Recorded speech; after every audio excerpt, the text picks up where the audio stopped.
안녕하세요. 우리를 행복으로 이끄는 8단계 6번째 강의를 시작하도록 하겠습니다. 오늘 이 시간을 준비하면서 제가 개인적으로 허리 통증이 좀 와서 이것을 어떻게 가라앉혀야 되나 이런 고민을 하고 있는데, 마침 오늘 주제가 행복은 고통을 우회하지 않는다 라는 주제라서 이 통증도 나에게 주는 어떤 의미가 있을까? 이런 생각을 잠깐 해보면서 강의에 들어가고 있습니다. 오늘 주제를 다루는 데 있어서 저에게 사실 굉장히 큰 영향을 주었던 책이 한 권이 있습니다. 그건 뭐냐면 도르트 젤레라고 하는 독일 여성 신학자죠. 이분이 쓴 그 고난이라는 책이 있습니다. 고난. 이 고난이라는 책 속에서 사실은 시몬 베일가 어떤 사람이었구나 라는 걸 처음으로 깊이 깨닫게 된 그런 계기가 되기도 했었는데요. 이 책에 대한 소개를 하면서 오늘 강의를 시작해도 좋을 것 같다는 생각을 했습니다. 많은 이야기가 있지만 여기서 특별히 이번 사순절에 특별히 생각을 하게끔 했던 것 중에 하나가, 부활하신 예수님도 상처를 그대로 지니고 계셨다라는 겁니다. 즉, 부활하신 그리스도께서는 당신의 상처를 폐기하지 않으시고 의미 있게 사용하고자 하셨다, 이렇게 얘기합니다. 즉, 모든 고통에는 나름의 의미가 담겨 있을 수 있겠다 라는 것이겠죠. 또 이 책에서 이런 얘기도 합니다. 사랑은 십자가를 필요로 하지 않지만 결국 사랑은 십자가에 도달하게 된다, 이렇게 얘기를 합니다. 우리가 누군가를 사랑할 때 나 자신뿐만 아니라 내가 사랑하는 그 사람도 역시 행복해지기를 원하죠. 십자가를 요구하지 않아요. 그런데 누군가를 정말 사랑하게 되면 십자가에 가서 닿게 된다는 겁니다. 왜? 상대방이 고통받는 사람일 경우에, 상대방이 슬픈 가운데 있을 때, 그가 고난을 겪을 때 그 고난과 고통과 슬픔 곁에 바로 내가 서 있고 싶어 하기 때문이죠. 그래서 우리는 사랑이 십자가에 닿을 수밖에 없다라는 얘기를 하게 되는 건지도 모르겠습니다. 그렇다고 해서 그 고난과 고통과 슬픔에 머물러 있는 것은 우리에게 도움이 되지 않죠. 그 슬픔과 고통과 고난이 나에게 과연 어떤 메시지를 주는 것일까에 대해서 좀 진지하게 고민할 수 있다면, 그래서 새로운 어떤 그 삶의 도전으로 받아들일 수 있다면 그 고통은 우리에게 의미 있는 것으로 다가올 거라고 생각됩니다. 즉, 고통 역시 은총 가운데 머물 수 있겠다라는 생각을 해볼 수 있겠습니다. 그래서 도르트 젤레는 이렇게 얘기를 합니다. 울지 않는 자에게는 유토피아가 필요 없다. 즉, 개선의 여지가 없다는 거예요. 그래서 울 줄 알아야 된다는 거. 타인의 고통과 고난과 슬픔에 공감할 줄 아는 것. 이것은 행보로 가는 어떤 그 실마리가 되겠죠. 그러나 울기만 하는 자에게 하느님은 침묵한다 라고 도로테 젤레는 얘기합니다. 그 슬픔과 고통과 고난에 그저 머물러 있는 것, 이것은 하느님의 뜻이 아니라는 거죠. 우리가 그 자리에 주저앉아 있을 때 하느님 역시 침묵하신다. 우리가 다시 일어나 걷기 시작할 때 그분도 우리 곁에서 우리와 함께 동행하시며 뭔가 걷기 시작하지 않을까? 이런 얘기를 도로트 젤레는 하고 있는 것이죠. 이와 더불어 잊히지 않는 경험이 하나 있습니다. 그 뭐냐면, 이미 벌써 8년이 됐나요? 세월호 참사죠. 세월호 참사가 발생했을 때 그 진도 앞바다에 수장된 그 아이들의 어떤 뭐랄까요, 외마디 소리라고 할까요? 그 아이들이 서로가 서로를 막 찍어주면서 그 죽음의 순간까지도 아주 밝은 얼굴을 우리에게 보여주고 있습니다. 그것이 오히려 더 큰 아픔으로 다가오죠. 부모들의 경우는 더 그렇겠죠. 그때 그 죽었던 그 아이 중에 단원고 학생이었던 박성호라고 있습니다. 그 학생은 졸업한 뒤에 신학교에 들어가서 사자가 되고 싶은 꿈을 갖고 있었다고 하는데요. 그 당시에 그 어머니를 제가 인터뷰를 한 적이 있습니다. 근데 어머니가 이런 얘기를 하더라고요. 처음에 그 세월호가 가라앉을 때는 우리 아이를 좀 살려달라고 하느님께 기도를 했다 그래요. 그런데 결국 세월호는 아무도 구조하지 못한 채 바다에 침몰했죠. 그 뒤로는 우리 아이의 시신이라도 빨리 건져달라고, 그의 죽은 몸이라도 내게 돌려달라고 그렇게 기도를 했다고 합니다. 그러나 그것도 굉장히 많은 시간이 걸렸죠. 그때 그 성호의 어머니가 생각한 것은 왜 나에게 이런 일이, 왜 내 자식에게 이런 일이 발생할 수밖에 없었는지, 그 고통에 대해서, 고난에 대해서, 슬픔에 대해서 깊이 생각을 해봤던 것 같습니다. 그러면서 국가가 그 당시에 참 큰 화두가 국가는 없다였어요. 국민의 일부가 죽어가고 있는데 국가는 그들에게 구조의 손길을 보내주지 않았죠. 그 온갖 부조리와 부정부패와 무능력한 국가기관의 시스템, 그리고 박근혜 대통령에 대한 원망, 뭐 여러 개 막 엉켜 있었는데 바로 그 부패의 고리, 그 악의 고리를 세상에 드러내기 위해서 이 아이들이 희생된 것은 아닐까? 이런 생각을 하게 되었다는 겁니다. 어쩌면 세월호가 아니었다면 그 일종의 박근혜 게이트라고 볼 수도 있고 최순실 게이트라고도 볼 수 있는 이 문제가 세상에 드러나지 않았을 수도 있어요. 아니면은 그 대통령이 탄핵 당하는 그러한 상황으로까지 사태가 발전되지 않았을 수도 있겠죠. 그래서 이 세상에 감추어져 있었던 고통의 실체, 고통의 원인, 그 악의 실체를 드러내기 위해서 하나님께서는 내 아들의 목숨이 필요했던 것은 아닐까?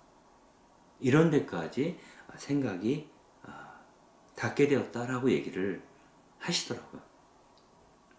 이것은 자신이 겪고 있는 고통의 의미가 뭘까를 하느님의 시선, 그분의 마음 안에서 다시 보려는 노력이라고 생각됩니다. 아마도 이러한 과정들을 좀 찬찬히 살펴보고자 하는 것이 이번 강의가 되지 않을까 하는 생각을 해봅니다. 그 성 아구스티누스 성인은 신국론에서 다양한 고통이 이 세상에 있다라고 얘기를 합니다. 이를테면 헛된 사랑, 걱정과 흥분, 실망과 두려움, 다툼, 논쟁, 전쟁, 반역, 미움, 또 불가역적인 상황이죠. 자연재해와 더위, 추위, 폭풍, 홍수, 천둥과 번개, 우박과 서리, 지진과 건물 붕괴, 야생동물의 습격과 예기치 않았던 세월호 같은 사건들. 이 모든 것이 우리에게 고통을 주고 있다는 거죠. 고통은 시시각각 언제 어디서든 우리 주변에서 발생할 수 있다라고 하는 얘기죠. 이거는 현실에 대한 인식이죠. 그리고 내가 그러한 재난과 고통과 슬픔과 고통으로부터 피해갈 수 있다 해도 내 주변에 있는 누군가가 그 고통을 겪을 수 있죠. 그렇다면 우리는 그들 곁에서 그 고통을 나누어 갖게 돼요. 심지어 내가 기르던 반려동물이 죽거나 다치거나 아프면 나도 마음이 되게 힘들죠. 그래서 고통은 늘 우리 존재에 깊숙이 들어와서 우리 삶에 얽혀 있다라고 아우구스티누스는 이야기를 하는 것이죠. 그래서 그 내가 겪고 있는 고통의 한 갈래를 잡아서 끌어당기면 나머지 고통의 영역들이 줄줄이 딸려올 수밖에 없다는 거예요. 그래서 그 고통들은 내 안에서 마구 헝클어진 상태에서 나를 괴롭히게 되죠. 나를 힘들게 만들죠. 그럼에도 불구하고 이것은 현실이죠. 그래서 우리 인간은 이러한 고통 한가운데에서 비틀거리면서 또 넘어지면서 그래도 걸어갈 힘을 얻어야 되고 걸어가는 방법을 배워야 되지 않을까? 라고 우리를 행복으로 이끄는 성인들이라는 책에서 로버트 엘스버그는 이야기를 하고 있습니다. 고통을 피할 수 없다면 어쩔 수 없는 고통이라면 그 고통을 즐길 수는 없어도 의미화시킬 수 있지는 않을까? 왜 나에게 이런 고통이? 도대체 나에게 어떠한 말씀을 그분께서 건네시고자 하는 것일까? 라고 묻는 것이죠. 우리가 준주성범, 그리스도를 본받음이라는 책으로 잘 알고 있는 토마스 아 캠피스 같은 사람은 이런 얘기를 합니다. 고통스러운 십자가는 어디서나 우리를 기다리고 있고 우리는 그 고통으로부터 피해갈 수 없다. 즉 십자가는 우리 삶에서 언제나 대기 중에 있다라고 얘기를 합니다. 그렇기 때문에 내가 피할 수 없는 그 십자가를 직면했을 때 그 십자가를 내가 기꺼이 질 수 있다면, 기꺼이 어쩔 수 없는 것이라면 마치 겟세마니 동산에서 예수님이 기도하셨죠. 이 잔을 제가 피할 수 있게 해주십시오. 그러나 당신께서 원하신다면 기꺼이 그 잔을 마시겠다. 그래서 기꺼이 이 고통을 짊어지겠다라는 마음을 갖는 순간 우리 삶에 어쩌면 또 다른 지평이 열릴 수 있겠다라고 이야기하는 것인지 모르겠어요. 그래서 더 이상 고통도 예전에 내가 겪던 그 고통이 아닐 수 있지 않을까? 라고 하는 것이죠. 만약에 내가 그 십자가를 거부한다면, 지지 않으려고 안간힘을 쓴다면 오히려 그 고통이 그 십자가가 나를 짓누를 것이다 라고 토마스 아 캠피스는 얘기를 합니다. 그러므로 십자가가 다가올 때 기꺼이 그 십자가를 지라는 거죠. 십자가를 쫓아내버리면 다른 형태의 더 큰 십자가가 우리를 쫓아올 것이다 라고 토마스 아 캠피스는 이야기를 합니다. 그래서 그렇다면 고통이라고 하는 것이 너무 극심한 고통은 사실상 많은 사람들을 부서지게 합니다. 무너뜨리는 경우가 많이 있습니다.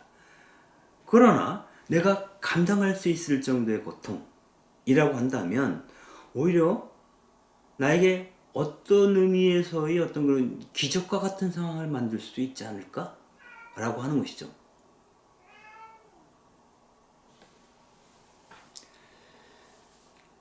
기꺼이 내게 다가오는 고통을 받아들일 때 우리는 오히려 마음이 조금 더 편안해지고 그 고통에 대해서 거리를 두고 그 고통을 바라볼 수 있게 됩니다.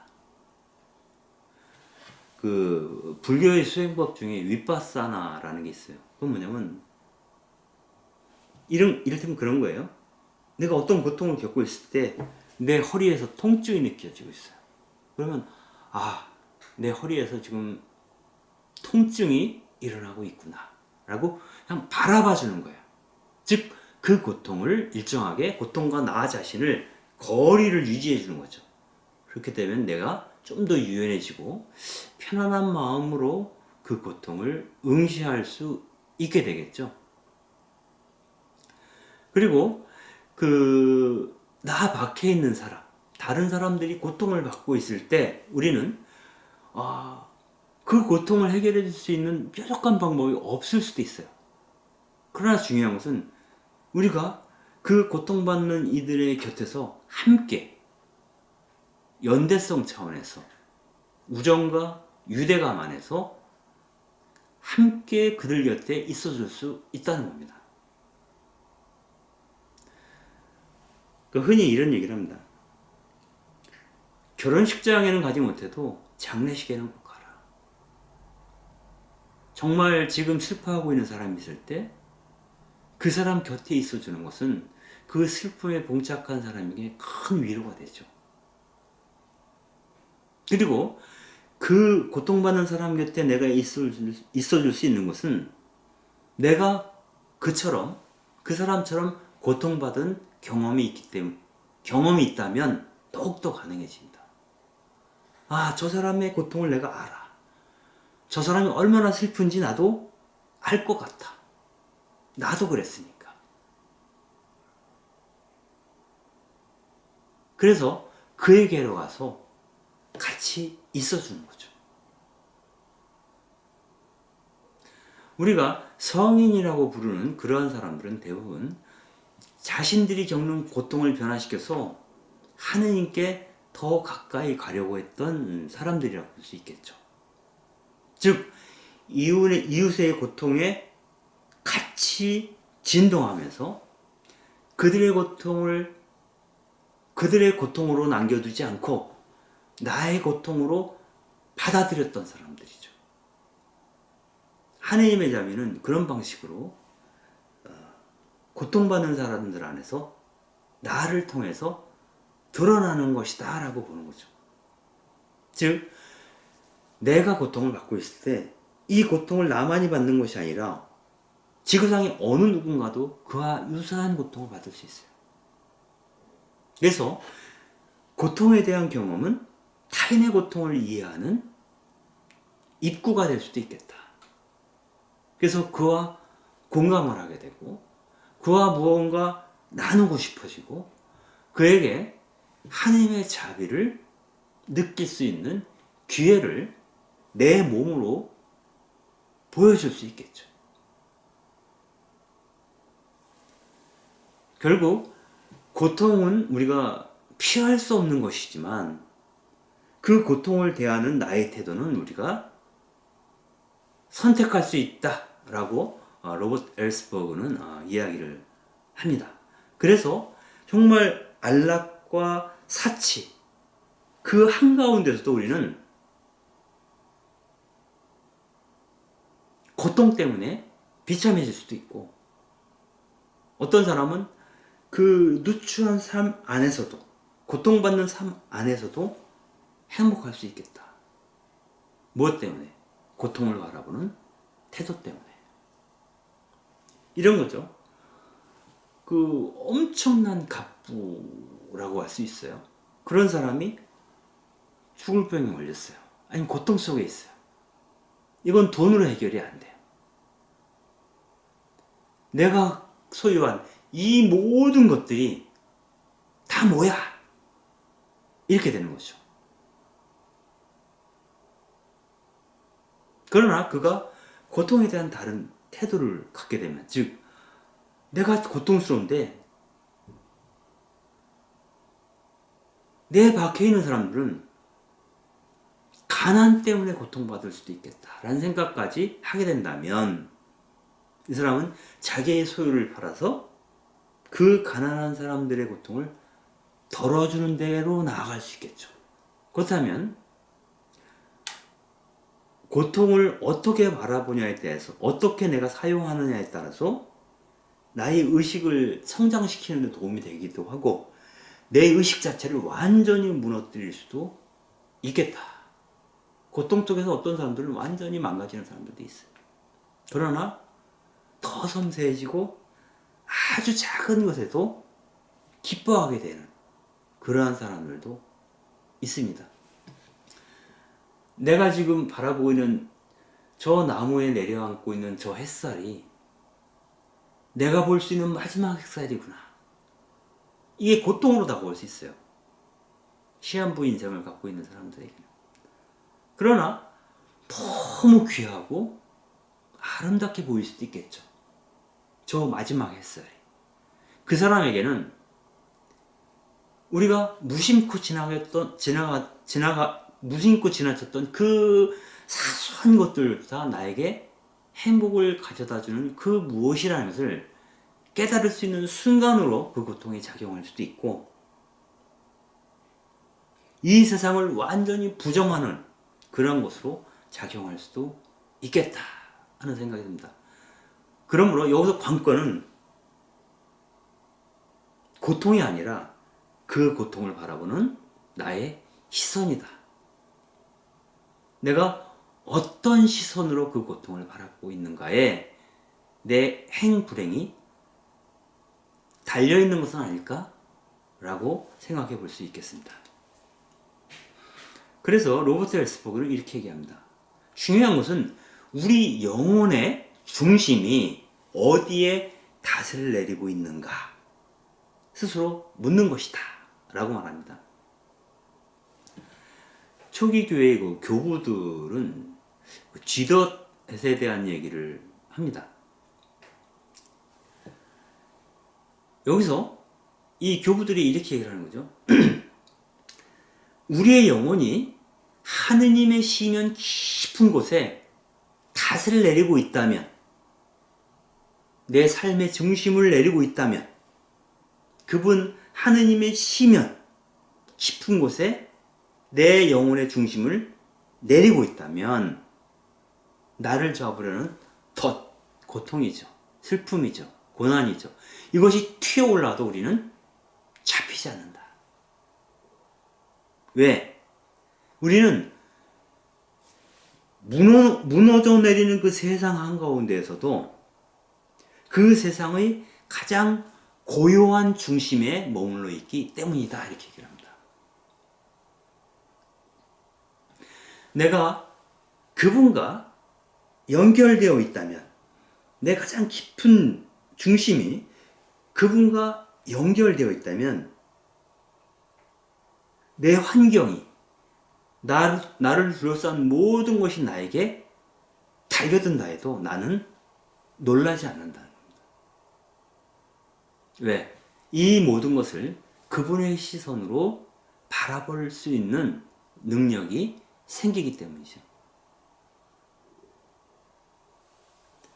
그러면 어떻게 우리는 하느님 시면 속에 내 닷을 내릴 수 있는가? 그 고유한 중심에 어떤 상황에서도 머물 수 있는가? 보에티우스라는 성인은 철학의 위안이라는 책에서 철학 부인의 입을 빌어서 이렇게 얘기합니다. 참으로 내가 행복하기를 바란다면 수레바퀴의 가장자리에 머물기보다 중심을 향해 있어야 된다. 즉 변함없는 중심이신 그 하느님을 향해서 움직일 때 우리의 마음이 이 세상의 중심에 머무시는 그분을 향해 있을 때 우리는 수레바퀴 외곽에 있는 외곽의 그 번거로움으로부터 소용돌이로부터 벗어날 수 있다는 거죠. 여러분들 수레바퀴가 이렇게 돌아가는 걸 보면 그 수레바퀴의 중심은 그대로 있는 것처럼 보이죠. 그 외곽이 막 정신없이 돌죠. 그 중심에 닿기 위해서 분투해야 된다라고 하는 것입니다. 이걸 다른 말로 마이스터 에크하르트는 거룩한 위안이라는 글에서 이렇게 표현합니다. 정말 완전한 사람은 에고를 죽이고 하느님께 사로잡혀 오로지 하느님의 뜻에 따른다. 결국 우리가 불행으로부터, 고통으로부터, 슬픔으로부터, 고난으로부터 자유로워질 수 있는 방법, 고요한 중심을 지킬 수 있는 방법은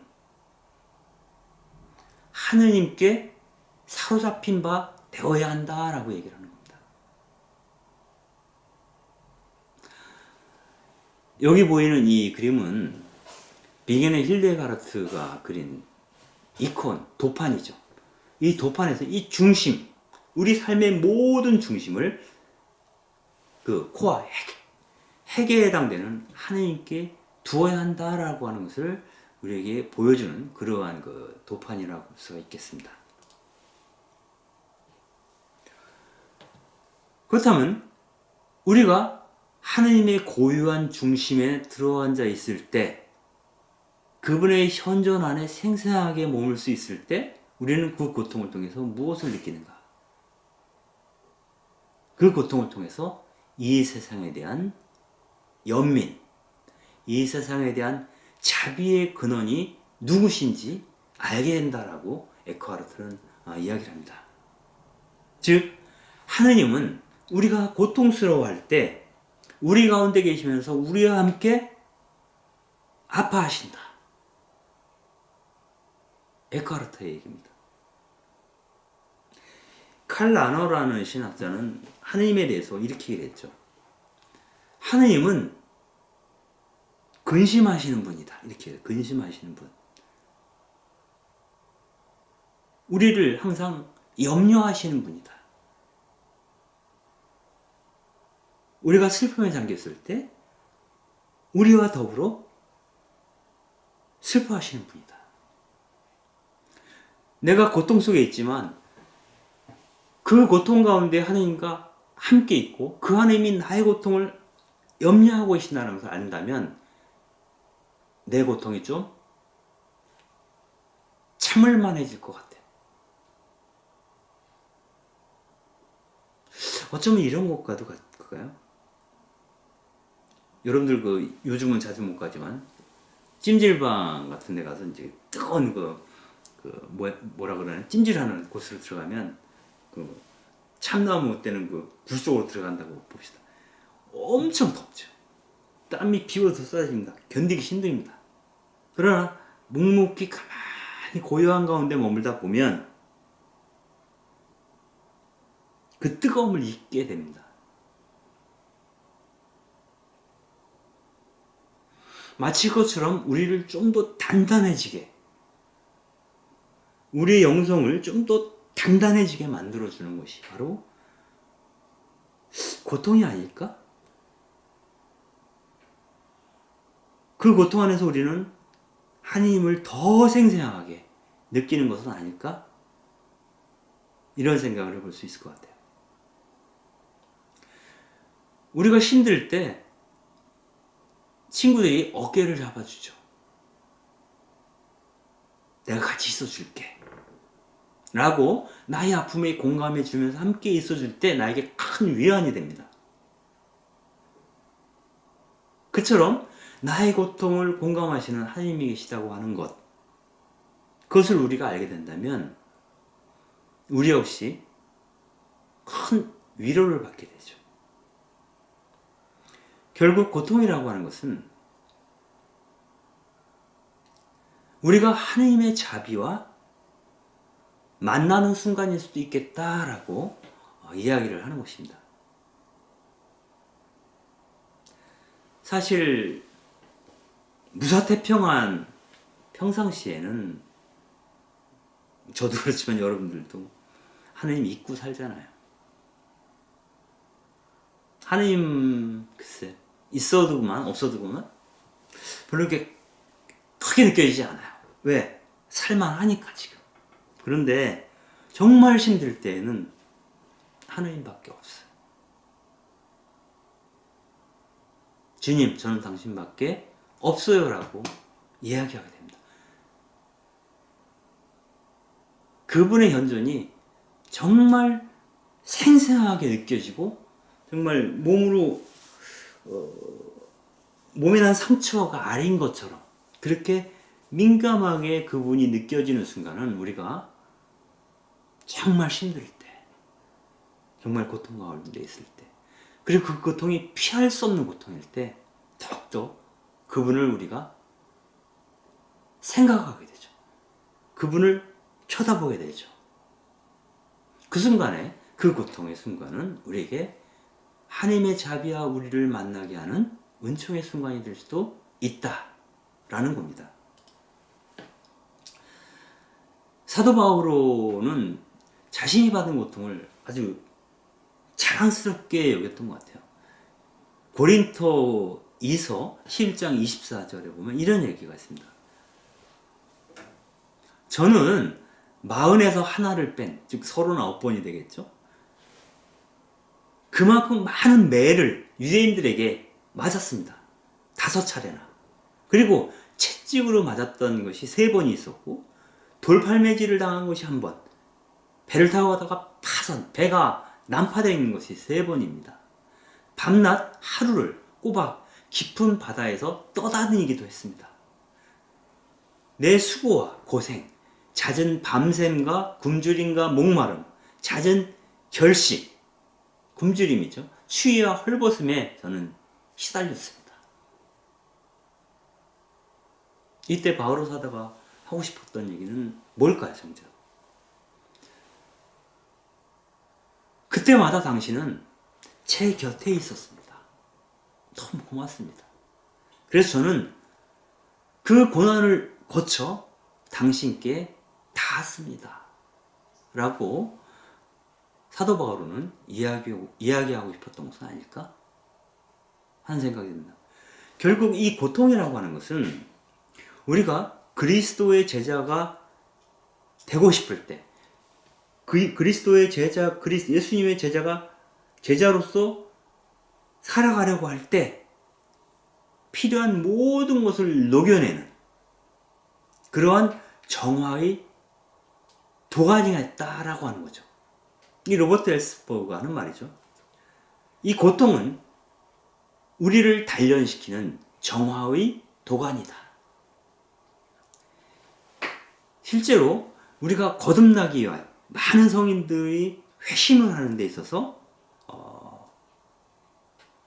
많은 경우에 고통이 주어집니다. 이를테면 아시시 프란치스코는 부유한 상인의 아들이었죠. 그래서 돈은 많아요. 근데 명예를 얻고 싶어요. 이 당시에 명예를 얻는 방법 중에 하나는 전쟁터에 나가서 기사로서 활약을 하는 것이죠. 그래서 전쟁터에 나가죠. 패배를 합니다. 포로로 잡혀 있다가 나중에 풀려나서 고향으로 돌아오죠. 아시시로 돌아오는데 돌아와서 깊은 병을 앓게 됩니다. 여러분들 그 영화 꼭 보셨으면 좋겠는데, 아시시 프란치스코에 대한 영화죠. 브라더스 앤 시스터 문, 형제인 헤어, 누이인 다리오. 이 프란치스코 영화를 보게 되면 깊은 병 중에서 깨어난 그 침상에서 일어난 그 프란치스코가 지붕 위로 올라가서 이렇게 걷죠. 그 찬란하게 부서지는 햇살 아래서 그 지붕 위를 걸으면서 이 새들을 바라봐요. 손을 벌리고 자유로워지죠. 그의 어떤 그 병거가 그로 하여금 새로운 것에 눈뜨게 하는 거죠.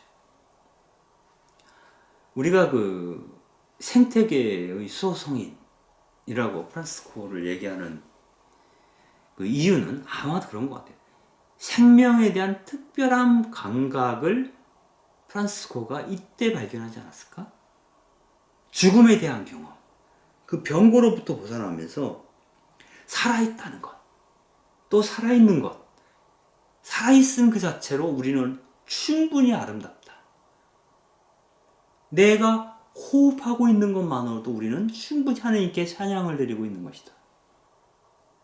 그러므로 이 세상에 목숨을 갖고 있는 모든 것들을 우리는 깊이 존경하고 사랑할 줄 알아야 한다.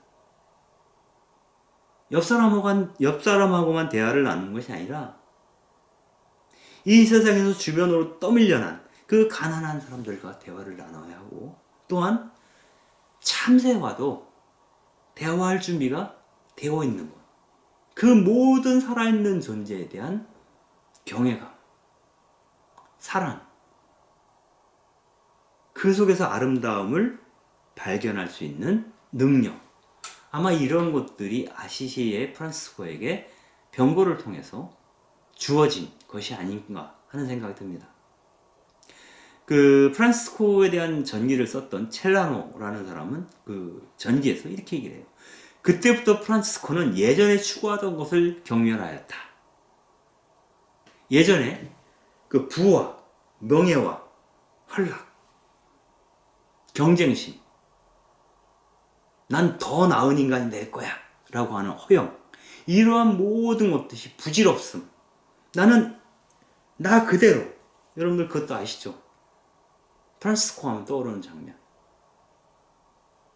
그의 아버지가 프란시스코를 주교에게 데려가서 재판을 걸죠. 이때 프란시스코 온 옷을 다 훌훌 벗어서 아버지한테 돌려주죠. 이게 다 뭐란 말입니까? 아버지의 탐욕의 결과가 그 옷이죠. 그 상징이죠. 그 모든 것을 벗어버리게 되죠. 고통을 경고하여 새로운 인간으로, 새로운 안목을 갖게 된 프란시스코에 대한 이야기라고 볼 수 있습니다. 그리고 예수의 창립자로 알려져 있는 로열라 이냐시오 같은 경우는 원래 군인이었죠. 근데 그 전쟁터에서 포탄을 맞아서 다리가 부러져 버렸어요. 여기 있는 그림이 이제 다리가 부러진 상태에서 침상에 누워있는 그 이냐시오 성인이죠. 수술을 받아서 겨우 이제 회복이 됐죠. 그가 그 병상에 누워 있으면서 성인전을 읽다가 큰 감명을 받게 됩니다. 그가 읽었던 성인전이 성 프란시스코, 아시시의 성 프란시스코와 성 도미니코에 대한 성인전이라고 합니다. 이 프란시스코와 성 도미니코는 둘 다 탁발 수도입니다. 그리고 프란시스코에는 가난한 이들을 돌보는 것을 자신의 미션으로 삼았죠. 성 도미니코는 하나님의 복음 선포, 설교를 자신의 미션으로 삼았던 수도회입니다. 아무튼 이 프란시스코와 도미니코에 대한 그 성인전을 읽고 나서 이제는 전쟁에 나가는, 적을 섬멸하기 위해서 전쟁에 나가서 명예를 얻고자 하는 그러한 그 전사가 아니라 영적인 전사, 그리스도의 기사가 되기로 결심을 하게 됩니다. 결국 이것은 허접한 이 세상의 그 수레바퀴의 가장자리에서 더 이상 맴돌지 않겠다. 이제는 그 중심을 향해서 돌진하겠다라고 하는 결심, 결정, 원의를 우리에게 보여주는 것이죠. 여러분들 예수의 슬로건이 그거 아닙니까? 하느님의 영광을 위하여 모든 걸 하겠다는 거잖아요. 초점이 하느님이라고 하는 중심에 박혀 있습니다. 그 중심으로 돌진에 들어가면 들어갈수록 우리는 이 세상의 소용돌이로부터 자유로워지고, 우리가 당장에 겪고 있는 고통을 다른 눈, 새로운 눈으로 바라볼 수 있는 힘이 생긴다 라는 것이기도 하겠죠.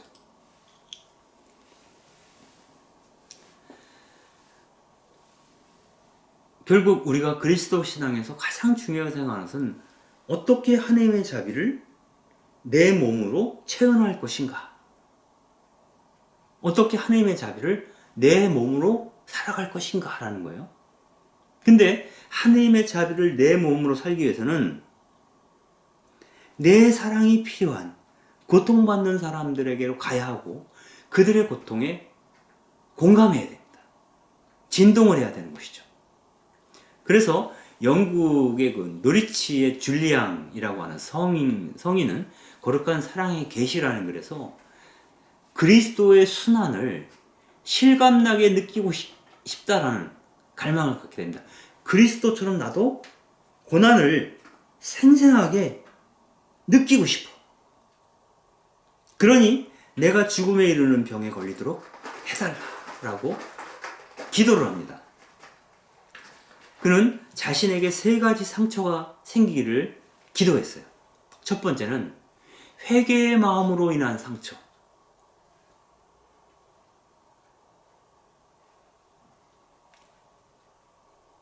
내가 갖고 있는 어떤 그 편견, 내가 갖고 있었던 조건, 환경, 관점, 그 모든 과거를 떨어내고 하나님께로 회심함으로써 내가 받을 수밖에 없는 아쉬움, 불안함, 뭐 등등의 어떤 그 고통이 있겠죠. 그러한 상처. 그리고 불쌍한 사람들과 고통을 나누려고 하는 연민으로부터 비롯된 상처.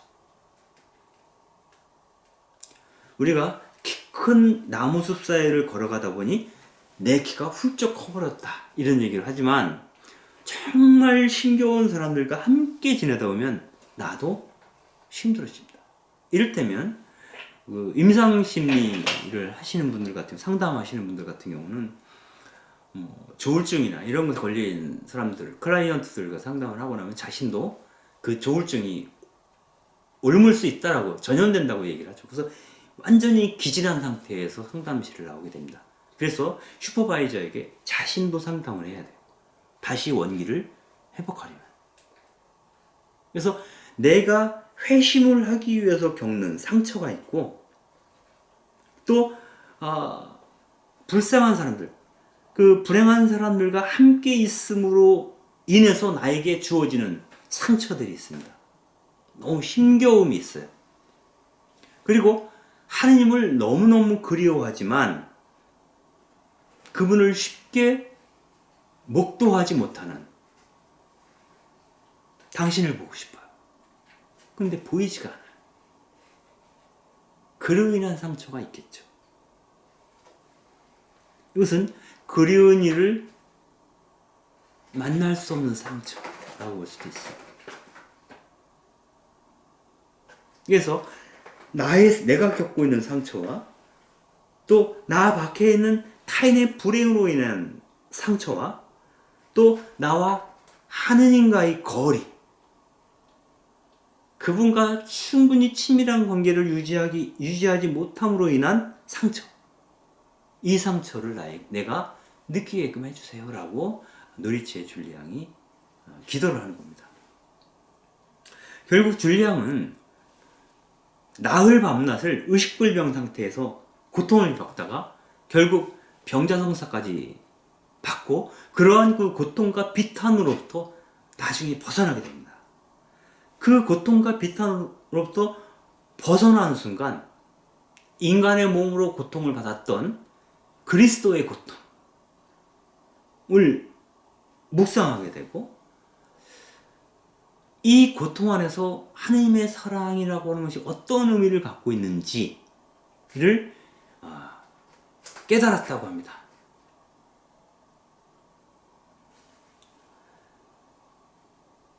이때 그리스도는 줄리앙에게 이렇게 말했다고 하죠. 내가 너를 위해 고통을 받았다. 이제 만족하는가? 내가 만족한다면 나도 만족한다. 너를 위해 수단받는 것이 나에게는 더할 나위 없는 기쁨이며 한없는 즐거움이다. 내가 고통을 더 받을 수만 있다면 더 받았을 것이다. 그리스도는 줄리앙이 고통받을 때 그 고통 안으로 함께 들어가 계셨다는 거예요. 그러나 줄리앙과 함께 고통받는 순간이 당신의 기쁨으로 가득 차는 순간이었다고 얘기합니다. 이것은 결국 하느님께서는 또 그리스도께서는 우리가 고통받을 때 우리의 고통 가운데 머물러 계시는 것을 기쁨 안에서 기꺼이 받아들이셨다라고 하는 것을 뜻합니다. 즉, 그분의 끝없는 사랑, 그 한없는 사랑은 정말로 여한이 없는 그러한 사랑이다라는 것을 알 수 있게 됩니다. 즉, 하느님은 사랑 그 자체시다라고 얘기를 하죠. 그리스도 역시 담 없는 그 사랑을 보여주시는데 기꺼이 타인의 고통 안으로 들어가심으로써 당신의 자비와 사랑을 보여주신다는 것이죠. 이건 단순하게 네 죄를 대신해서 내가 십자가를 질게 라는 것이 아니라 네가 죄를 질 때 나도 죄 지은 것처럼 힘들었어라고 얘기를 하는 겁니다. 누군가 잘못을 할 때 야단을 치는 게 아니라 너가 그런 일을 저지를 때마다 나는 슬펐어. 나는 많이 아팠어 라고 이야기해 주는 거죠.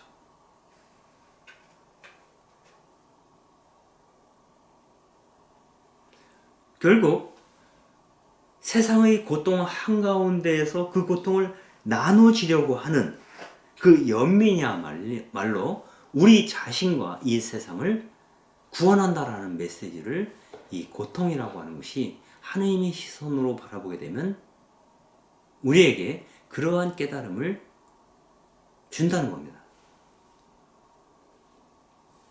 제가 그 사진을 찍으면서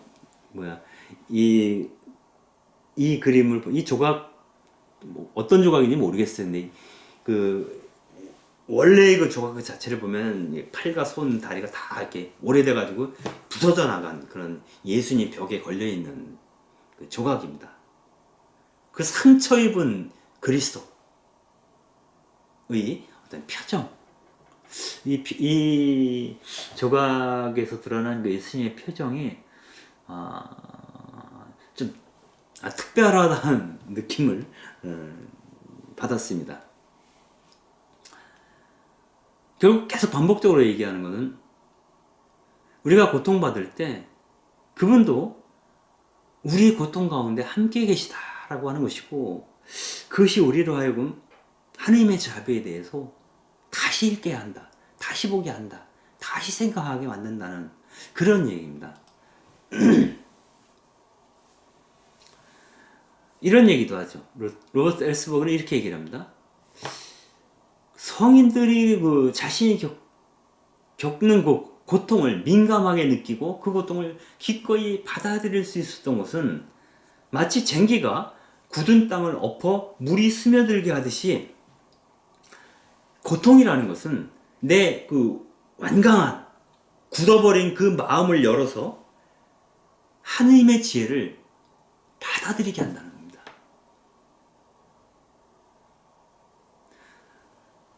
참 어떤 측면에서는 받아들이기 힘들지만 가난과 고통과 순환과 슬픔 사실 싫죠. 근데 그러한 순간들을 겪을 때마다 우리는 조금씩 내 자신의 삶에 대해서 내가 살아있음에 대해서 진지하게 생각하게 됩니다. 그리고 내가 왜 살지? 라는 질문을 처음 던져보게 됩니다. 즉, 내 관습적인 삶, 관성적인 삶에 균열을 내는 순간이 바로 이 고통의 순간인 거죠. 테야르드 샤르댕은 우리를 이 고통이 거룩한 실존으로 나아가게 한다 이렇게 얘기합니다. 우리로 하여금 이 고통을 통해서 고통이라는 것은 우리로 하여금 거룩한 실존으로 나아가게 한다. 지금의 나가 아닌 다른 나로 나아가는 기점을 마련하는 것이 고통이겠다라고 샤르댕 신부님은 얘기하는 거죠. 결국 우리는 어떤 그 성취를 통해서뿐만 아니라 실패를 통해서 우리의 어떤 막강한 힘을 통해서뿐만 아니라 우리의 연약함을 통해서 우리가 누구신지 그리고 그분께서 어떤 분이신지 알게 된다는 겁니다. 사순절에 우리는 그런 말을 듣죠. 우리는 너희는 모두 흙에서 왔으니 흙으로 돌아가리라.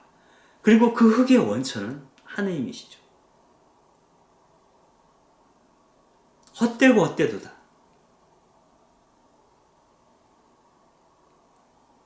그러나 헛되지 않은 분이 계시니 그분이 바로 그분이시다. 이런 것들을 우리가 배우는 시간이기도 하죠. 사순절이라고 하는 것은. 예수님은 십자가상에서 실패자로 돌아가셨죠. 극단의 약함, 무력함 속에서 계셨어요. 그래서 몰트만 같은 현대 신학자들은 뭐 십자가의 신학 뭐 이런 이야기를 하면서 예수님이 십자가상에서 고통받고 돌아가실 때 하나님도 함께 그분과 더불어 고통받고 돌아가셨다 이렇게 얘기한다. 세상에 승리를 가져오는 번듯한 승리, 성취를 가져오는 그리스도가 아니라 무참하게 무너진 그리스도.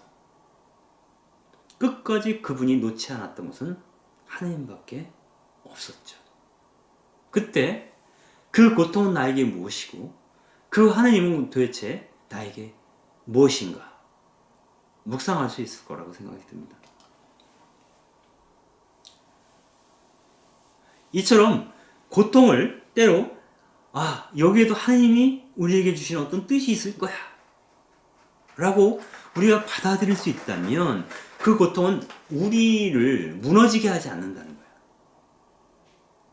에크하르트는 고통을 하나님의 뜻으로 받아들이는 한 그 고통은 아무런 해도 끼치지 않는다라고 얘기를 했습니다. 고통이라고 하는 것은 또 우리가 매 순간마다 만나고 있는 어떤 사람과 사건이라고 하는 것은 그 희노애락은 모두가 하나님의 뜻, 나에게 하나님께서 어떤 말을 걸고 계시다고 하는 성사다. 보이지 않는 것을, 들리지 않는 것을 보게 하고 듣게 하는 그 무엇이다라고 얘기를 합니다. 그분은 기쁨을 통해서뿐만 아니라 슬픔을 통해서도 우리에게 말을 말씀을 건네시죠.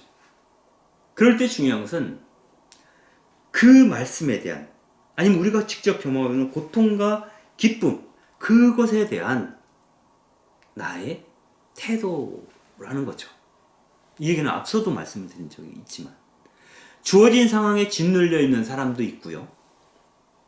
그런 상황을 뛰어넘거나 변화시킬 수 있는 그런 사람도 있습니다.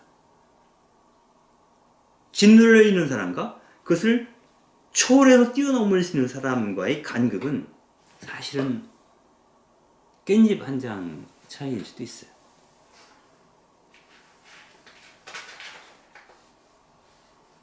그분은 우리의 창조주이시기 때문에 고통의 원천이시기도 하고 또한 그 고통을 통해서 우리를 성장시키시는 분이기도 하죠. 그래서 고통을 고통 그 자체로 읽는 것이 아니라 그 고통 너머의 그 무엇을 그대가 볼 수 있는가 라고 매 순간 그분께서 우리에게 묻고 계신 건 아닌가 라는 생각을 해보게 됩니다.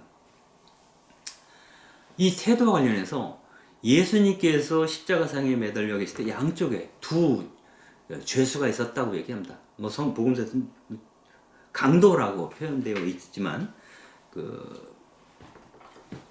실제로는 뭐 로마의 압제에 저항하던 저항군이다 이런 얘기도 있고요. 어쨌거나 여기서는 이 양쪽에 있는 두 죄수가 있는데 한 사람은 예수님에게 이렇게 얘기를 하죠.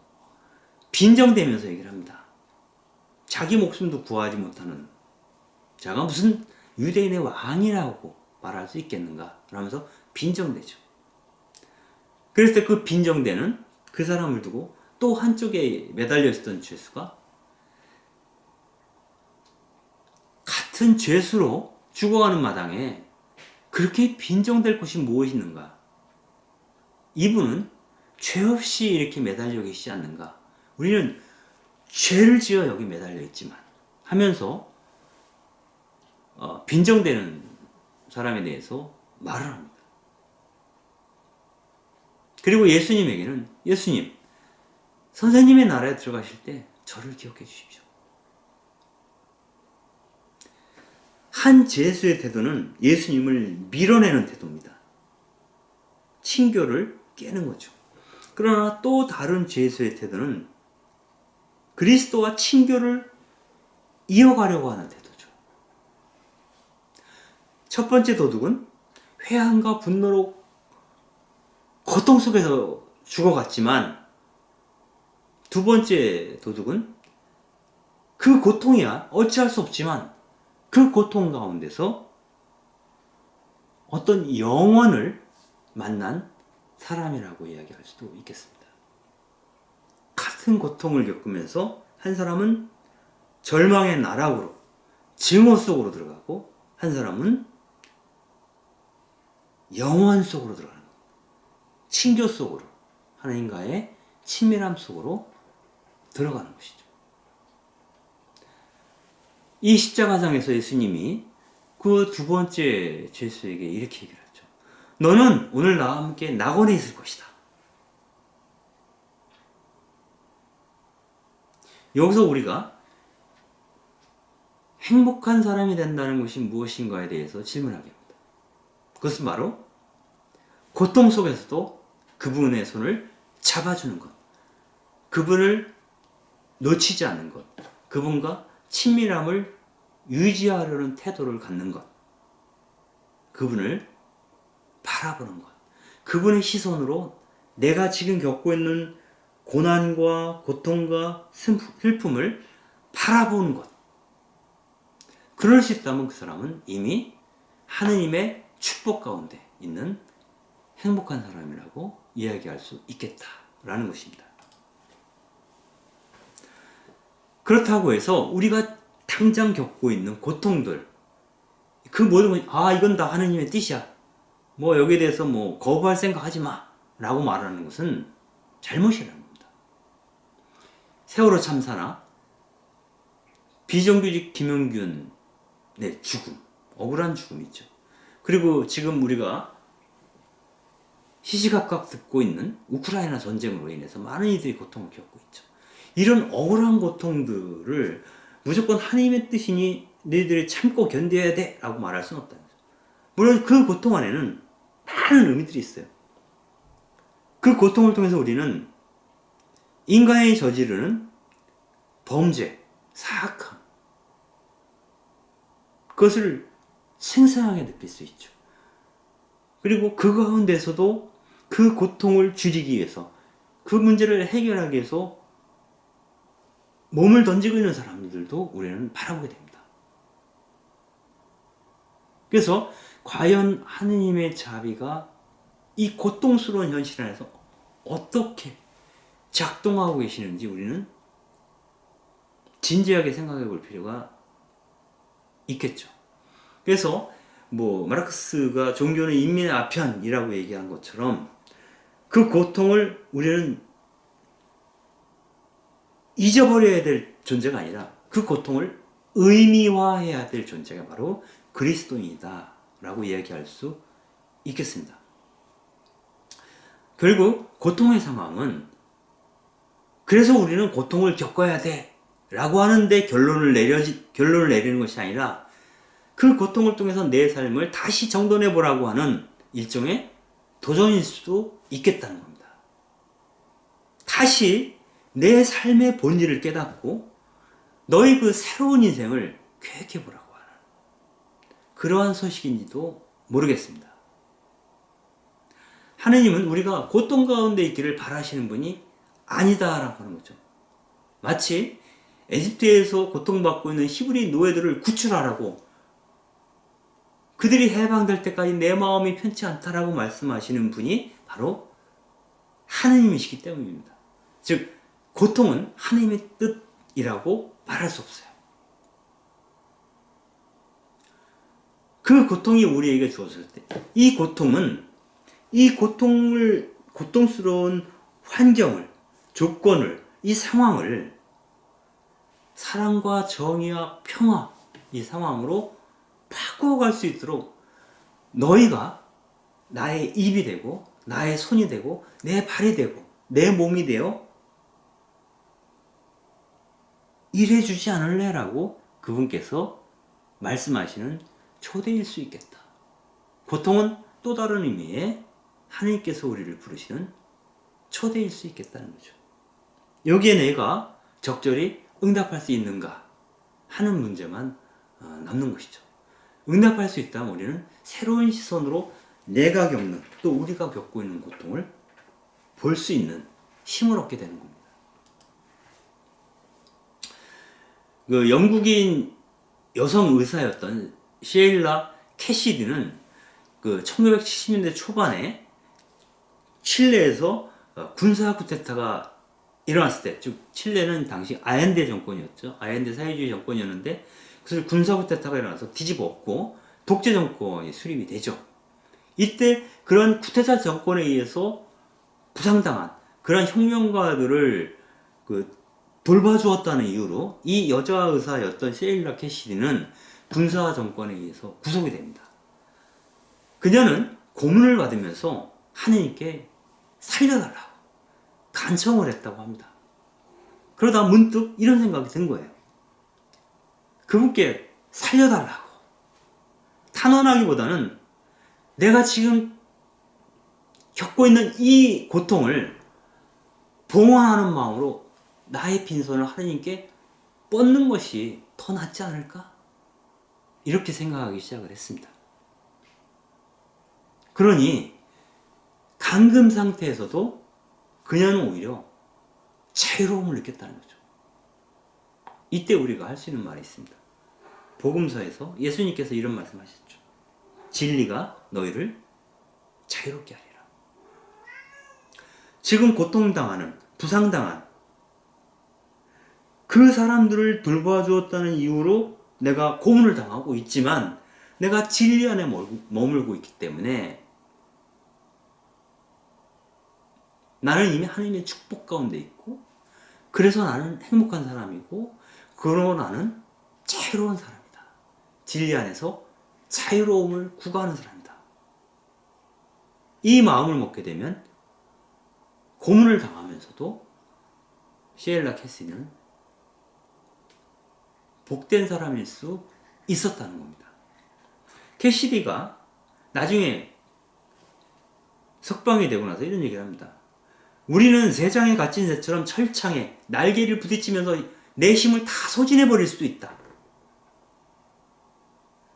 하지만 다른 방식도 있다는 거예요. 감옥에 갇혀서도 진리를 자유롭게 살아가는 법을 배울 수 있다는 겁니다. 마침내 그 감옥 안에서도 노래 부를 수 있는 힘을 우리가 얻을 수 있다면 얼마나 좋을까? 나의 상황이 나를 속박하지 못하는 거죠. 바로 사도가 이런 얘기를 했죠. 무엇이 나를 그리스도로부터 떼어낼 수 있습니까?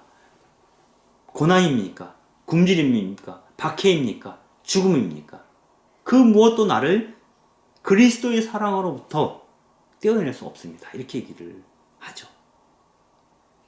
그래서 내가 당장 겪고 있는 그 고통을 바라보는 나의 시선이 얼마나 중요한지, 그리고 내 영혼의 중심을 하느님의 심연 한가운데로 탓을 내리고 있는 것이 얼마나 중요한지, 내 삶을 바꿔주는지 이야기를 하고 있는 것입니다. 여러분들 그 러시아에서 그분과 함께라는 책 아마 예전에 읽어보셨던 분도 있을 텐데, 이 책의 주인공은 그 미국 예수의 회원이었던 월터 취제크 신부죠. 이 신부님은 2차 세계대전이 터지고 나서 원래는 그 폴란드 동부 지역에서 그 사목 활동을 하고 있었는데 이 신자들이 러시아의 그 유대인이겠죠? 러시아의 강제 수용, 폴란드 동부지방에서 사목하던 그 취재크 신문은 그 신자들이 러시아의 강제 수용소로 이송되어 가는 것을 보고 그 폴란드 노동자들과 함께 하기 위해서 그들을 따라갑니다. 그래서 함께 러시아의 강제 수용소로 다른 폴란드 노동자들과 함께 들어가는 거죠. 그러다 나중에 사제라는 것이 발각이 되어서 간첩 혐의로 체포됩니다. 그래서 모스크바 루비앙카 감옥에서 꼬박 20년을 살았다고 하고요. 그 뒤로는 시베리아에서 3년을 더 감옥살이를 하다가 나중에 미국으로 송환됐다고 합니다. 아마 그가 미국인이 아니었다면 간첩 혐의를 받지 않았겠죠. 근데 미국인으로서 폴란드 노동자와 함께 러시아의 수용소로 간 것이 문제가 된 거죠. 여러 차례 그 죽을 고비를 넘겼던 그 취재크 신문은 이렇게 얘기를 합니다. 우리에 대한 하느님의 뜻은 날마다 계속되는 또 24시간 동안 나에게 주어지는 모든 것, 곧 때에 맞춰 마련해 주시는 사람들과 장소와 상황 속에 있다. 내가 지금 직면하고 있는 모든 사건과 사고와 상황과 사람들 가운데 하느님의 뜻이 서려 있다는 겁니다. 매 순간 하느님의 뜻은 소중하고 하느님은 우리에게 그 매 순간 24시간 당신의 뜻을 행하기를 우리에게 바라신다라고 이야기를 합니다. 취재크 신부는 루비앙카 독방에 갇혀 지내면서도 모든 것을 놓아버리고 자기 삶의 고삐를 하느님께 맡겨드렸다라고 얘기를 하고 있는데요. 이는 감옥에 갇혀서도 그리스도처럼 그분의 몸이 되어 살아가라고 하는 그런 소명이었다고 얘기하는 겁니다. 바로 이 자리에서 다시 한번 생생하게 내 삶의 한가운데 현존하시는 하느님에 대해서 이야기를 합니다. 이 취재크 신부의 얘기를 들어보면 이렇습니다. 하느님은 모든 것 안에 계시고 모든 것을 존재하게 하며 나를 모든 것을 이끄신다는 겁니다. 이 사실을 모든 상황과 모든 조건 속에서도 식별하는 것. 그분께서 머무시고 그분께서 내 삶을 이끌고 계시다는 것. 어떤 상황에서도.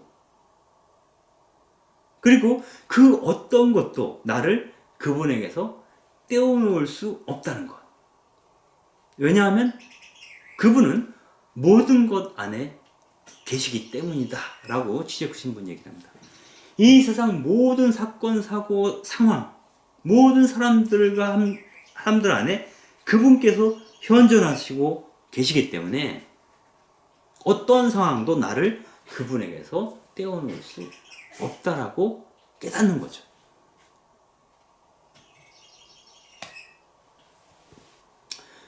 결국 그렇게 되면 하나님의 섭리가 나의 온 삶을 움직이게 하겠죠. 그래서 엘스복은 이렇게 얘기합니다. 우리에게 하나의 길이 닫혀버리면 또 다른 길이 열린다는 것을 알아볼 수 있는 그런 안목이 필요하다. 이렇게 얘기를 합니다.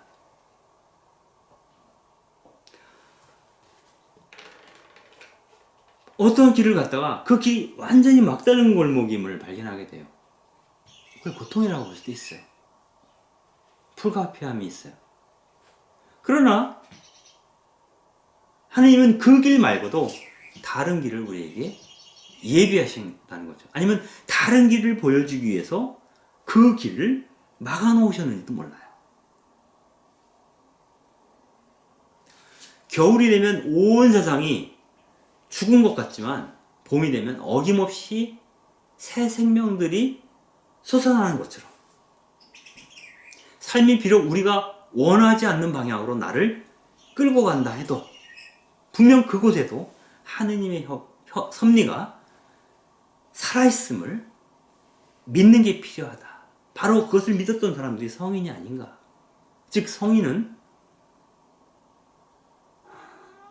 장소를 가리지 않는다는 거예요. 최근에 어느 그 대통령 당선자죠. 이 사람은 뭐 무조건 청와대 안 들어가고 용산으로 간다. 뭐 공간이 의식을 지배한다 이렇게 얘기를 했는데 의식이 공간을 지배하는 게 맞죠. 만약 공간이 의식을 지배하는 사람은 하수죠. 천박한 사람이죠. 내 돈이 나를 결정해. 뭐 이런 식의 표현과 마찬가지죠. 내 의식이 내가 소유한 모든 것들을 지배할 수 있을 때 우리는 그 사물들의 진정한 주인이 되는 거죠.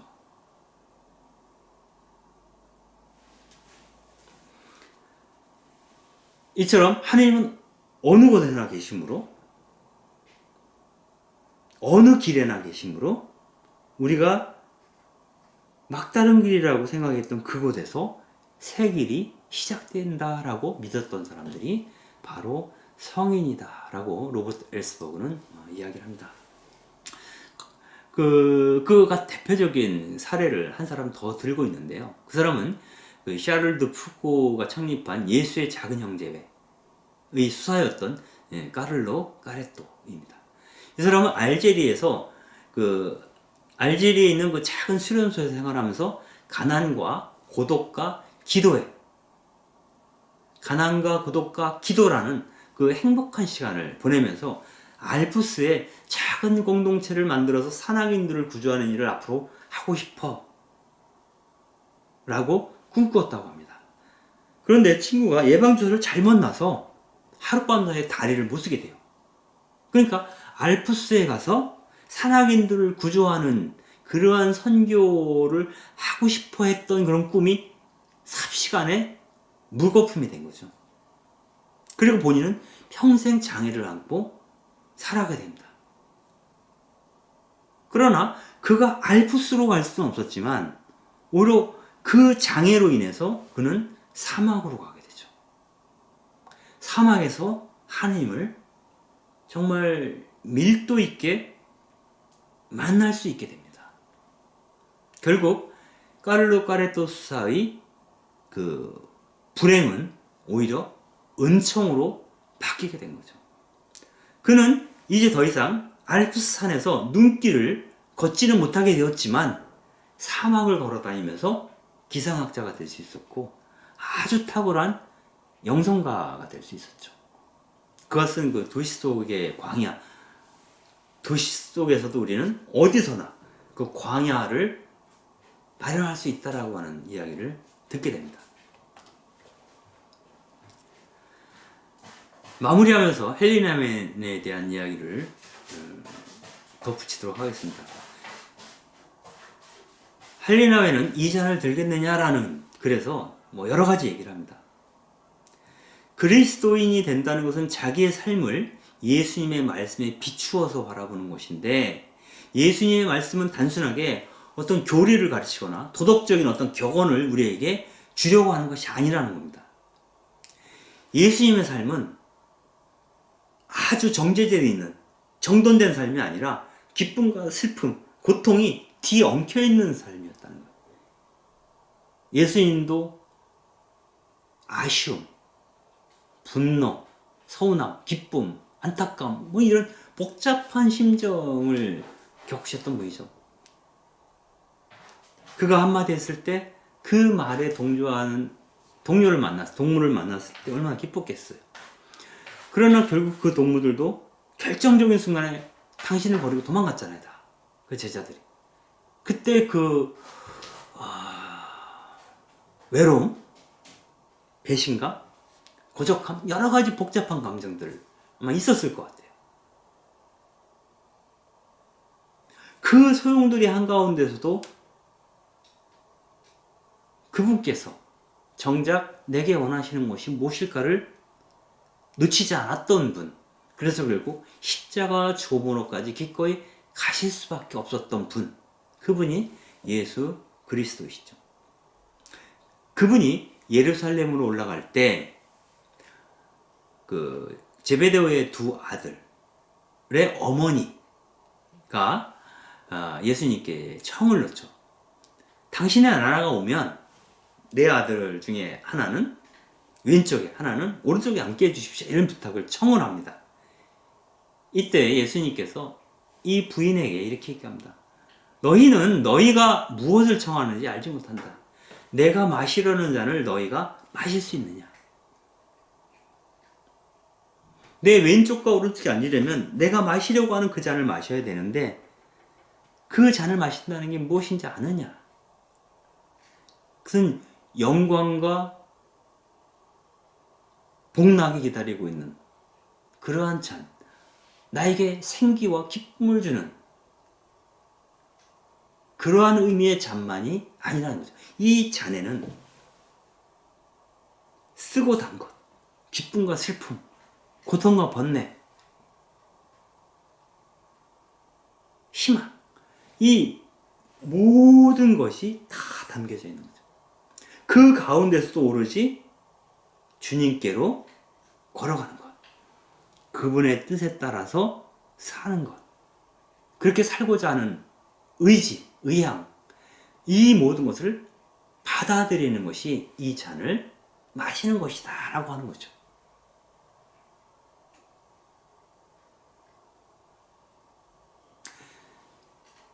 모든 상황에 계시는 그 하느님의 뜻을 받아들이는 것, 그것이 우리 신앙에서 굉장히 중요하다라고 헬리나회는 얘기하고 있는 건데요. 헬리나회는 그러한 어떤 복잡한 정서적인 불안, 이거를 몸으로 겪었던 사람이죠. 이른바 헬리나회는 우리가 흔히 대단한 영성가로서, 영성 작가로서 많이 알고 있습니다. 즉 헬리나회는 네덜란드 원래 출신인데 미국으로 와서 노틀담 대학과 예일 대학, 또 하버드 대학에서 가르쳤죠. 50권이나 넘는 책을 썼고 세계적인 작가로서 명성을 날렸습니다. 그리고 1996년에 이승을 떠날 때에는 아주 영향력 있는 영성 작가가 된 사람이 바로 헬리나웨이죠. 이게 헬리나웨이의 어떤 빛이죠. 빛나는 부분이죠. 그러나 그에게 어둠이 없었던 것이 아니었던 거죠. 그는 글을 쓸 때에도 마찬가지인데 자기의 어떤 그 내적인 갈등, 이 혼란한 마음, 부서진 마음, 그 모든 것을 그대로 하느님 앞에서 고스란히 드러내 보입니다. 아마 그랬기 때문에 그와 같은 불안함, 분열된 마음, 혼란, 이런 것들을 겪고 있는 사람들에게 헬리나웨인의 글이 위로가 되었는지도 모르겠어요.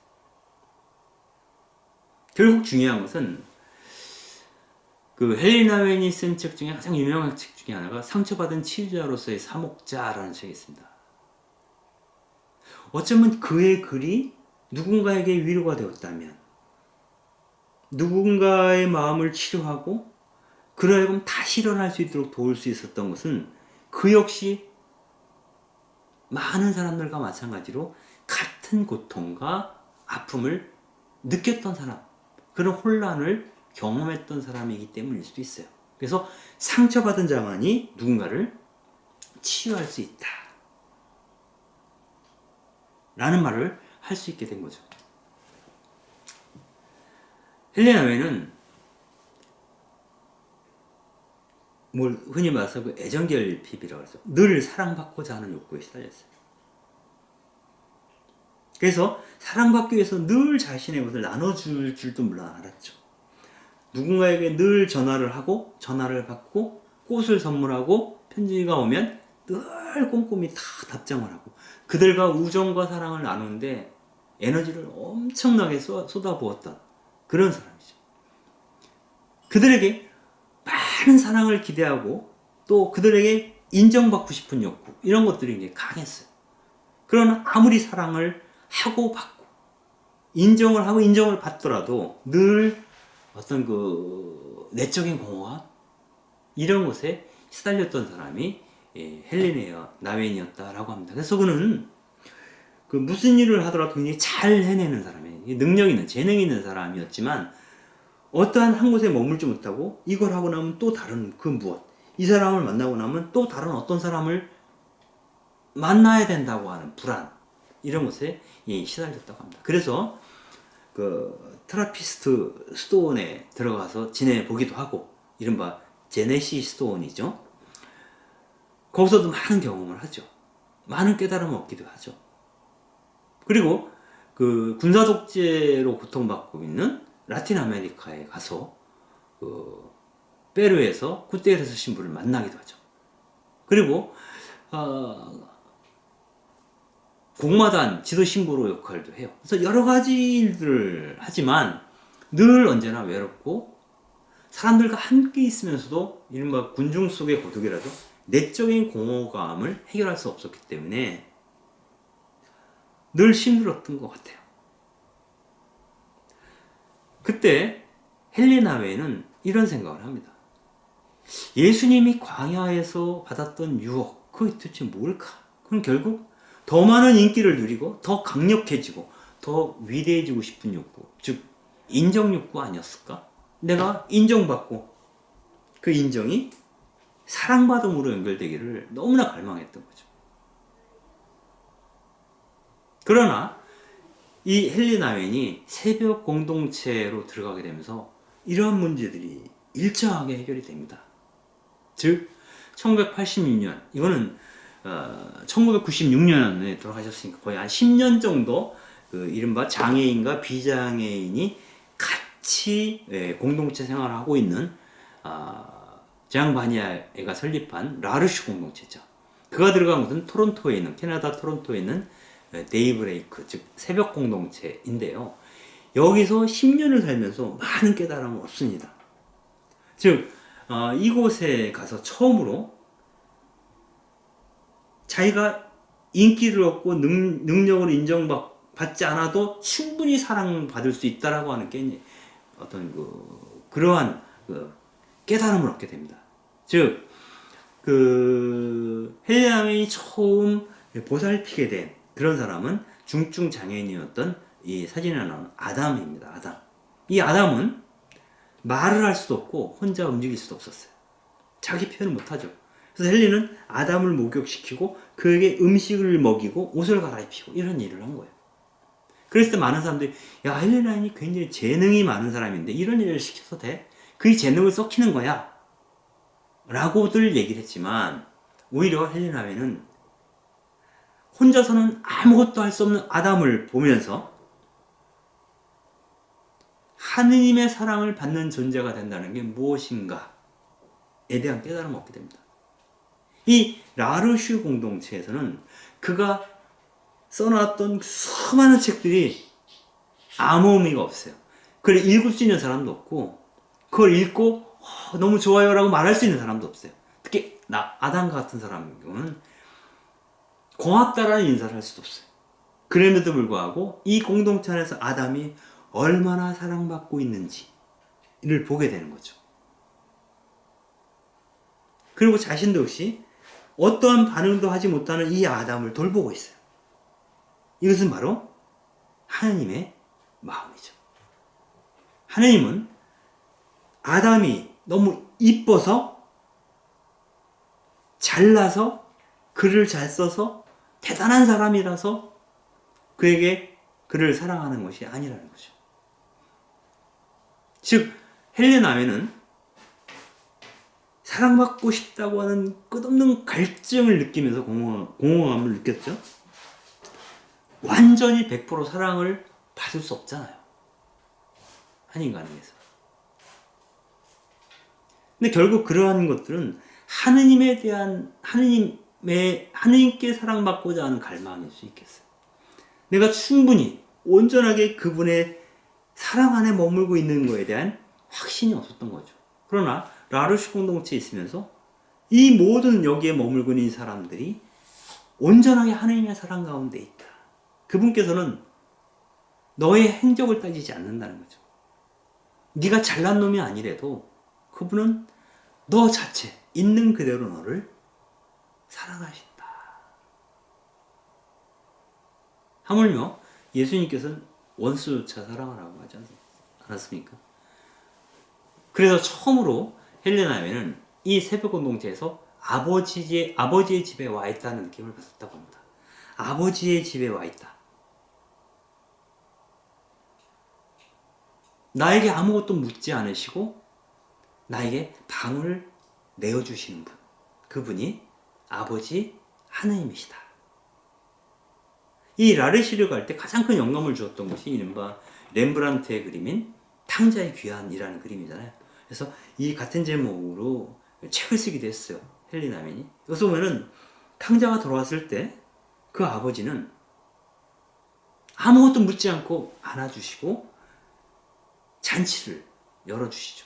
바로 그 공간이 바로 이 새벽 공동체였고, 그러한 아버지가 곧 하느님의 마음을 표현하고 있는 것이다 라고 하는 것을 알게 된 거죠. 그러나 그의 그 심리적인 문제는 끝내 해결되지 않았어요. 그래서 신경쇠약으로 굉장히 힘들어하다가 죽게 되는데, 그 신경쇠약으로 고통받으면서도 헨리는 이렇게 얘기를 합니다. 끝이 보이지 않는 심연 속에서 처절한 암흑체험을 나는 하고 있는데, 이때 나는 이렇게 느꼈다. 내가 완전히 버림받았다고 느낄 때라도 하느님은 결코 나를 홀로 내버려 두지 않을 거라고 하는 그걸 나는 알고 있다라고 얘기를 합니다. 그 후로 점점 내 안에서 들려오는, 나는 너를 지금 있는 그대로 사랑한다 라고 하는 그 사랑의 소리를 듣게 됩니다. 이 사랑의 소리는 우리가 가정에서나 맛볼 수 있는 기쁨과 친밀감, 동료애와 소속감, 그 편안함, 이런 것이 있다는 겁니다. 그러나 그 안에는 어떤 회한과 아픔과 절망도 같이 섞여 있다는 겁니다. 우리는 우리들의 슬픔과 고통과 더불어 기쁨과 동료애, 소속감, 이런 것들이 어우러진 상태에서 하느님과 함께 머물 수 있다라고 얘기를 합니다. 즐거움조차도 그 슬픔 속에 숨어 있다라고 얘기를 합니다. 즉, 우리가 슬픔을 느끼고 있지만 그 안에는 은밀하게 기쁨도 감추어져 있다라고 얘기를 합니다. 내가 너무 깊은 슬픔에 잠겨 있어요. 그 이유는 내 사랑이 너무 크기 때문일 수 있겠죠. 그렇다면 내 슬픔 안에 내 사랑이 감추어져 있는 거죠. 그 두 가지를 한꺼번에 볼 수 있는 눈이 있다면, 우리가 고통받을 때 하나님도 고통받고 계시다. 우리가 기뻐할 때 그분도 함께 기뻐하고 계시다. 우리의 슬픔과 기쁨 가운데 그들은 그분께서 현존하신다는 것. 그 가운데서도 여전히 그분은 당신의 사랑을, 우리를 향한 당신의 사랑을 포기하지 않으신다고 하는 거죠. 우리는 타인들이 나를 바라보는 시선의 영향을 많이 받아요.